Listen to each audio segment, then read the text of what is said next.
Audit documentation. The content then of the audit report.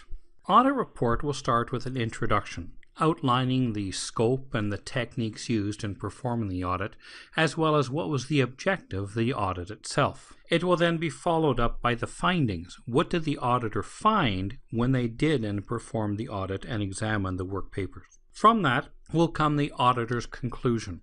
Quite often the auditor's conclusion will state something like, the auditor believes that the controls in place are adequate to, of course, meet this, risk, for example. There could be, of course, the reservations or the precautions put in by the audit that could indicate any limitations on the performance of the audit, the insufficiency of the evidence that was available, or anything that could indicate whether or not this audit is truly, shall we say, trustworthy. Then will be the detailed audit findings. These will be provided to management so that action can be taken on any types of findings then that were necessary and indicated by then the performance of the audit. Starting with the introduction, we list then the various objectives of the audit. What was the audit trying to prove according to the audit plan? We also look at the scope. What was examined in this audit? Because it could well be that there were limitations in this audit of what was actually covered, of say a system or a geographic area. And this should be clearly indicated. One of the important areas of performing an audit is to make sure that we have adequately covered that which is within scope, but also we have to make sure that if something was indicated and found that was outside of the scope, was then the audit adjusted to include that area that was outside of the original scope, or is that something merely that must be noted for then further investigation later on? This will quite often be based on the significance of that finding in that area that was outside of the scope. Now, an audit is always just a review at a point in time. We have, of course, the problem that by the time the audit report has been delivered, then the actual circumstances may have changed. So we should always indicate the period of coverage of the audit, so that if there were changes or a problem later, we know that those, of course, were something subsequent to the performance of the audit and were not just missed in the performance of the audit itself. We will then indicate the audit procedures. How was the audit performed? What were some of the tools, techniques, and mechanisms used in the performance of the audit? The audit findings must be based on work papers. They must be based on evidence that will substantiate those findings. A finding is not just an assumption or some type, we could say here, of a guess, but a finding is a fact. And the findings quite often will be grouped according to what is their materiality or which ones of the findings are significant. There can be findings, for example, with a penetration test. A penetration test is a form of audit. We conduct a penetration test, say, for example, of a network segment, and in conducting that audit, that penetration test, we indicate the scope, the tools used, and so on, and then we indicate the findings. However, of the findings that are found in conducting a penetration test, quite often some of those areas are much more significant than others. There can be areas or things that were found in the performance of a pen test that really are not that serious. There's something that, well, it's nice to do, but it's not really necessary. And so therefore, those are things that should probably be considered, well, whether or not they were included in the report, whether or not they're just in the detailed report, or whether or not they're just a side note provided to management that they could look at some time in the future. So we group our findings according to prioritization and materiality.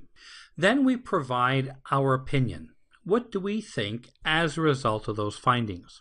Are the controls adequate? And are there any significant risks associated with any deficiencies that we have detected in the performance of the audit? What is the level of risk? How serious is this? This is part of the auditor's opinion. As mentioned before, this is not the same as a finding. A finding is a fact. In this area, we are using the judgment of the auditor and the assessment to generate an opinion or a conclusion about the adequacy of the controls in place. We'll then continue on with detailed audit findings, often not included in the executive summary. These are provided to line managers who then will be responsible for taking action upon those findings. It must be found that every finding can be substantiated by audit work papers. There should never be a case where the actual finding itself cannot actually be proven or verified by, say, an independent party. So the findings then should always be related to a specific work paper, and in many cases these findings can be technical. For example, a misconfiguration of a system, which could indicate where the rules are wrong.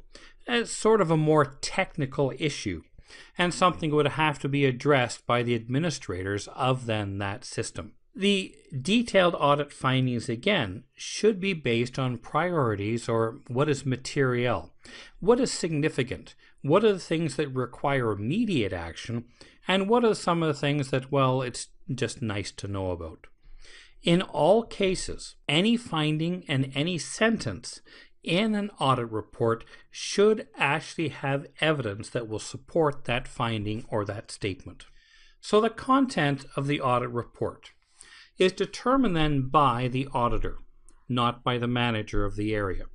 As has been mentioned before, it's important that everything which was significant is included in the actual final audit report. This includes negative findings and things that must be addressed, but also should include positive findings. What are the things that are working well to make sure we reinforce and support those activities? It is important that an auditor is objective. An audit report should always be balanced, should not have an extreme bias against the organization or the department, but in many cases come across as truly objective and impartial. To state clearly, but without, shall we say, emotion, what are the negative and positive findings, so that the audit report itself is a trustworthy factual document, not just something which is based on perception or emotion. This requires a certain level of independence in the reporting process, and this can be difficult, especially if the auditor has examined an area that is being managed by friends or being managed by, shall we say, even co-workers. So there must be a level of independence and objectivity in the reporting process so management gets the right information and a clear picture that is complete about the status of the controls within that area that was audited.